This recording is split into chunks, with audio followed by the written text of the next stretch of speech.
Merci tout le monde pour votre présence ce soir. À la suite de la conférence, nous allons aller à la découverte du monde de l'astronomie. Nous allons parler de l'astronomie, pas en profondeur, mais juste des éléments basiques. Mais avant tout, permettez-moi de me présenter. Je m'appelle Kabouré, sous ton nom Malinda Joël Christine. Je suis l'ambassadrice de la FEBA et fondatrice du groupe SABU. Alors, un petit résumé de mon parcours scolaire, c'est que j'ai étudié au complexe scolaire Les Élites de la 6e à la 5e. Ensuite, j'ai rejoint l'école Nkouaga pour continuer dans le système du baccalauréat international que j'ai obtenu en 2024. Puis, je suis allée faire une année d'informatique au Ghana. Après, je suis revenue au Burkina Faso et actuellement, je suis étudiante à l'université de Pretoria, en Afrique du Sud.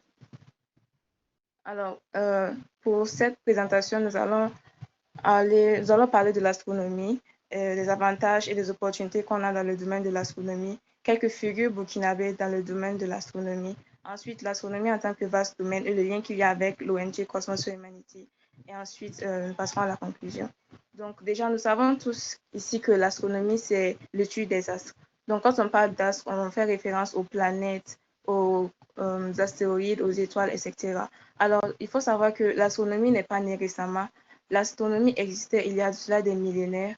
Les hommes déjà préhistoriques cherchaient à comprendre comment est-ce que la Terre fonctionne, qu'est-ce que trouve au-delà de la Terre, comment est-ce que les saisons sont reparties sur la Terre et comment s'orienter et mesurer le temps, etc.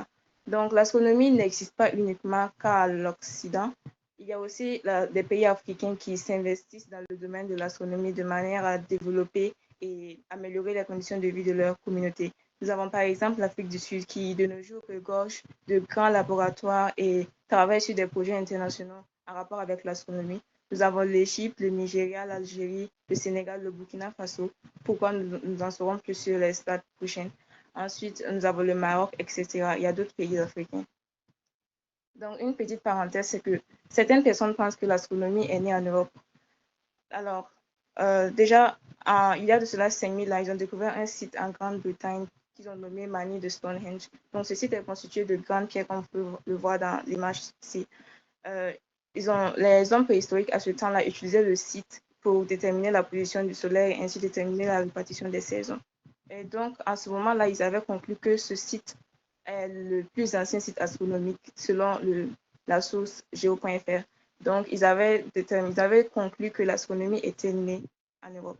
Mais il a fallu qu'en 1973, un guide égyptien du nom de Ede Marif découvre un site du nom de Nabta Playa en Égypte. Après, étant guide, il n'a pas les compétences pour déterminer l'utilisation, l'existence de ce site. Donc, il a fait appel à un archéologue du nom de Fred Mandor. Et quand Fred est arrivé, il a il était d'abord ébloui par la largeur des pierres qui faisait environ 4 mètres. Et comme il n'avait pas assez de compétences sur le domaine astronomique, il a fait appel à son homologue Kim Malvin, qui est professeur à l'Université de Colorado aux États-Unis. Et lui, il est archéologue et astronome. Donc, quand il est arrivé, il a fait des analyses et il a compris que ce site était utilisé pour, un peu comme le site de Mani de Stonehenge, pour déterminer la position du Soleil, la position de la Lune, et ainsi savoir quand est-ce le solstice d'été, quand est-ce le solstice d'hiver.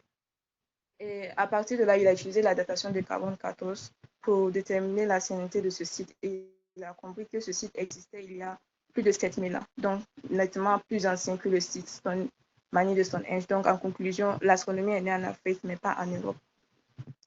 Alors, parlons d'avantages et d'opportunités dans le domaine de l'astronomie. En tant qu'avantage, l'astronomie permet de comprendre le monde, comment fonctionnent les planètes, qu'est-ce qui se trouve dans l'univers.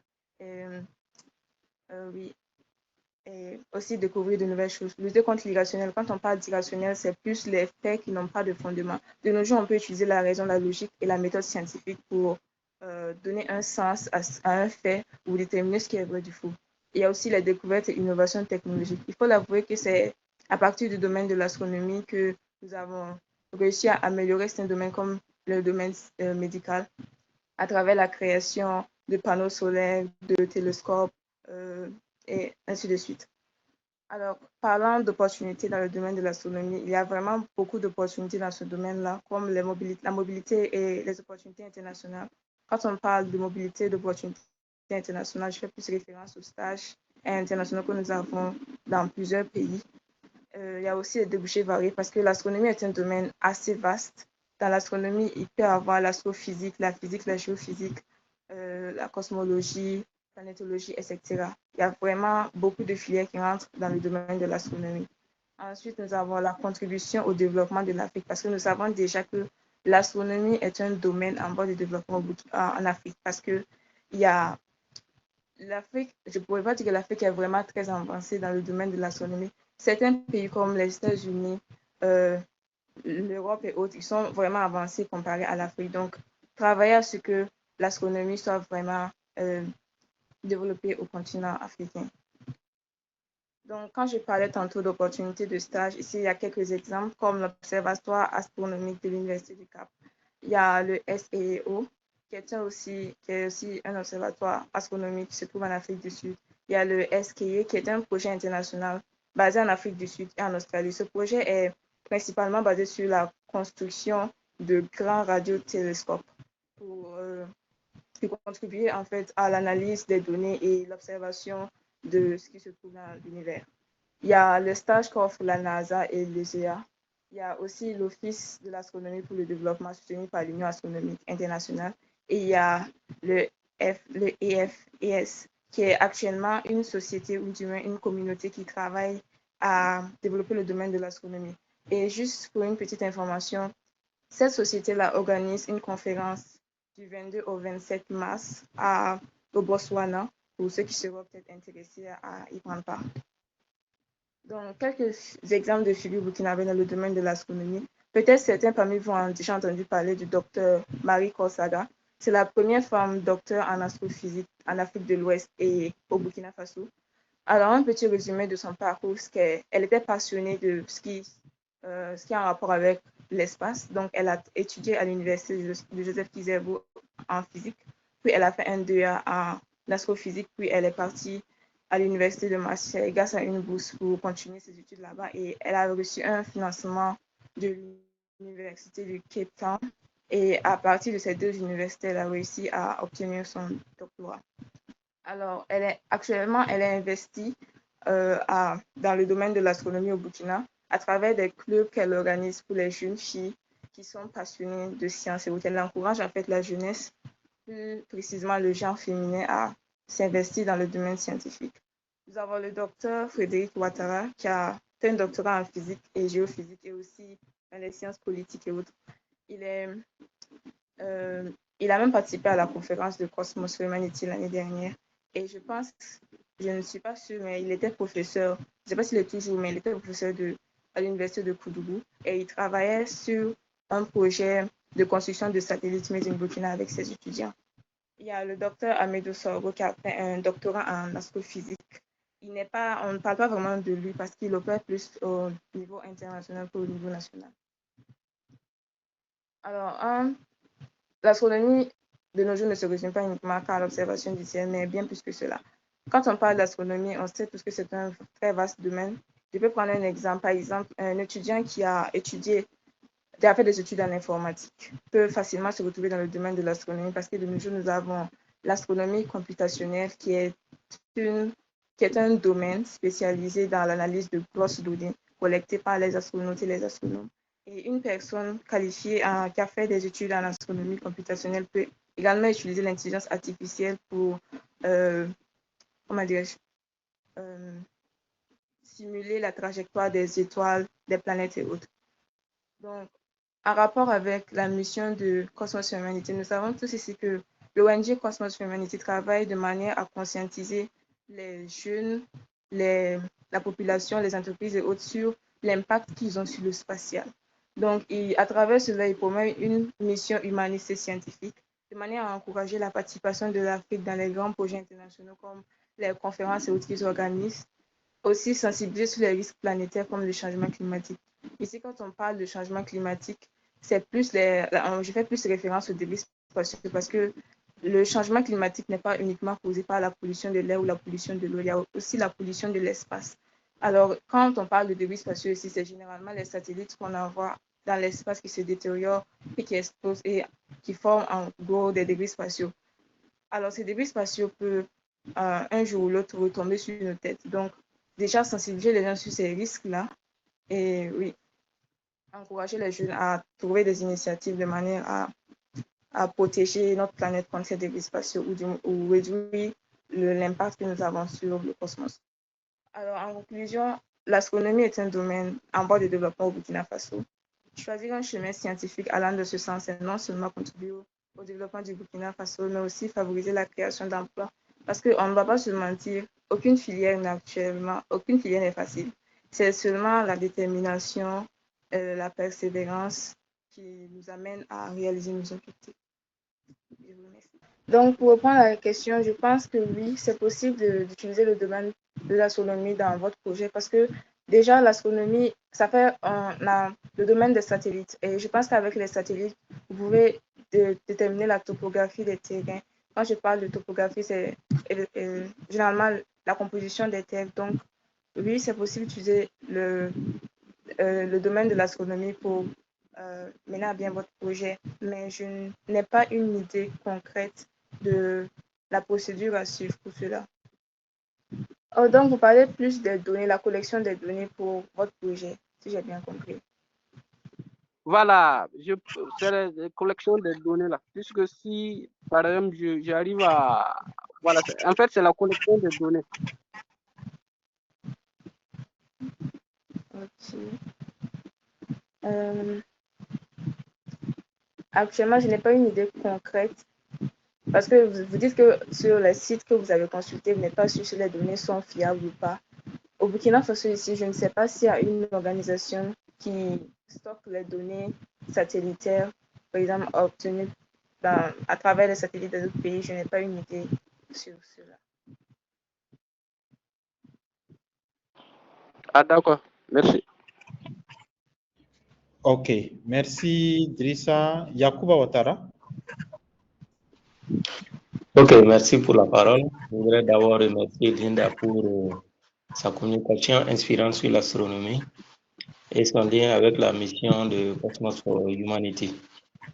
Et je voudrais un peu connaître la suite du projet du docteur Frédéric Ouattara, parce que je sais qu'il y avait effectivement un projet de satellite, et notamment avec une entreprise chinoise, mais je ne sais pas si Linda pouvait nous parler de la suite de ce projet, parce qu'après, on n'a pas eu trop d'informations.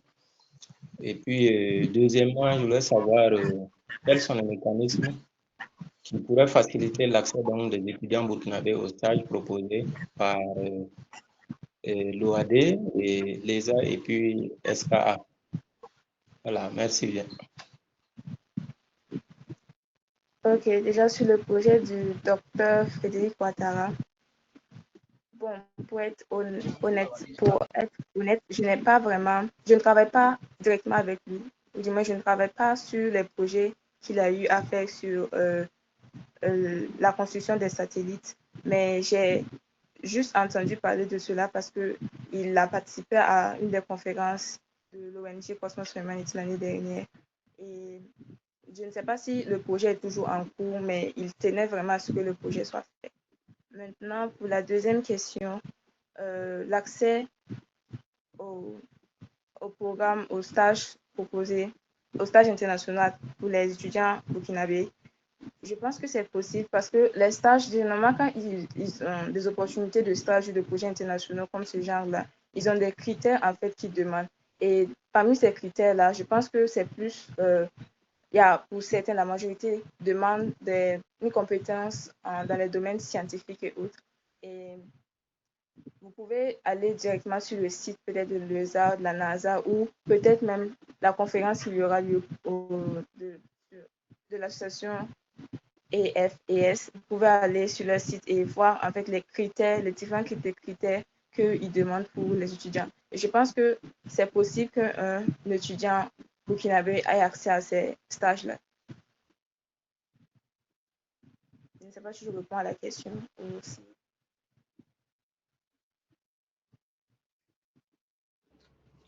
Ok, mais une idée sur les conditions quand on dit être dans le domaine scientifique. Oui, mais est-ce qu'il y a des diplômes qui demandent ou bien quelques idées sur ça? Moi, je dirais plus que c'est l'expérience en fait qui demande. Bien vrai qu'il y a les diplômes, mais aussi l'expérience. Et généralement, ces stages-là, ça se fait dans les pays anglophones. Donc déjà, des critères qu'ils vont demander, c'est que la personne ait peut-être qui maîtrise un peu l'anglais, qu'il arrive à communiquer en anglais.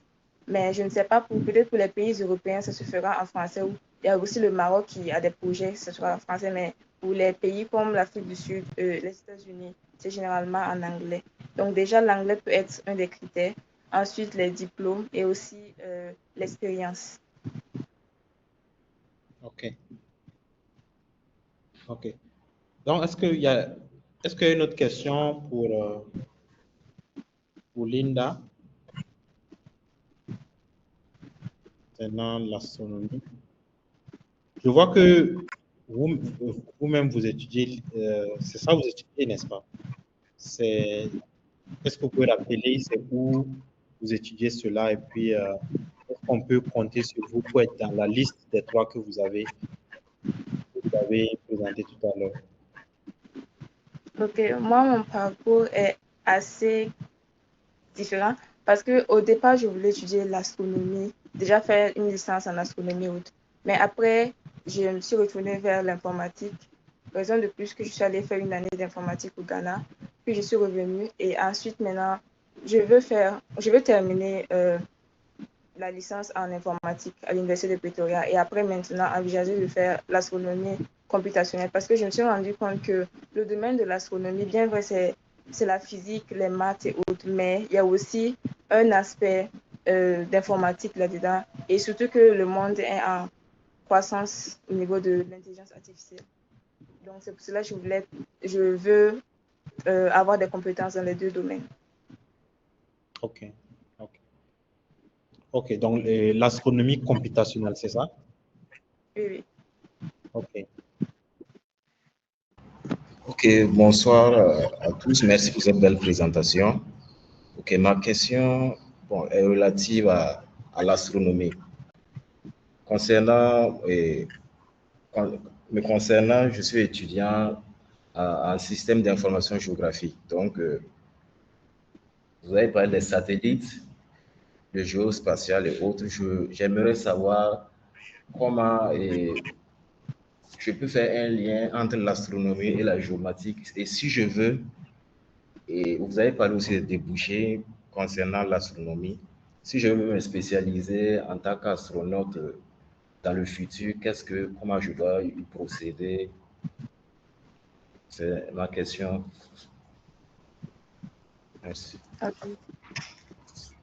Donc, je pense qu'il y a une possibilité parce que je pense que vous avez dit que vous étudiez la géométrie ou c'est la géographie. Je ne me rappelle plus trop. Mais je pense que Oui, c'est la géomatique. ok. Je pense qu'il y a un lien avec l'astronomie. Et maintenant, concernant les débouchés variés, je pense que c'est plus essayer d'être plus informé au niveau des bourses. Parce que si je prends le cas, bien vrai qu'au Burkina Faso, on connaît le contexte financier et autres pour la majorité des étudiants. Donc, je pense qu'il y a des bourses, des opportunités pour les étudiants d'aller étudier, par exemple, l'astronomie ou continuer dans un domaine de l'astronomie à l'extérieur. Je sais qu'il y a des bourses du Maroc, pardon. Il y a aussi les bourses que l'Institut Mastercard, je ne sais pas si vous avez déjà entendu parler de la Fondation Mastercard, elle offre des bourses et généralement c'est dans les domaines scientifiques, presque tous les domaines, mais ils mettent l'accent plus sur les domaines scientifiques. Donc peut-être si vous voulez faire un master en physique ou en astronomie, vous pouvez euh, postuler à ces bourses-là et aussi postuler à certaines universités à l'extérieur et regarder les critères que ces universités-là offrent. Parce que certaines universités, pour étudier, pour faire un master en astronomie ou en astrophysique, ils demandent euh, un certain background en physique et en maths, la majeure partie du cas. Donc, si vous avez cela, même si vous n'avez pas, je ne sais pas si la géométrie, vous faites purement la physique ou les maths, mais si dans ce que vous faites là, en plus de ce que vous faites, vous avez peut-être suivi des cours en ligne, en physique ou en maths, vous pouvez postuler à ces genres d'opportunités-là et ensuite continuer votre carrière dans ce domaine-là.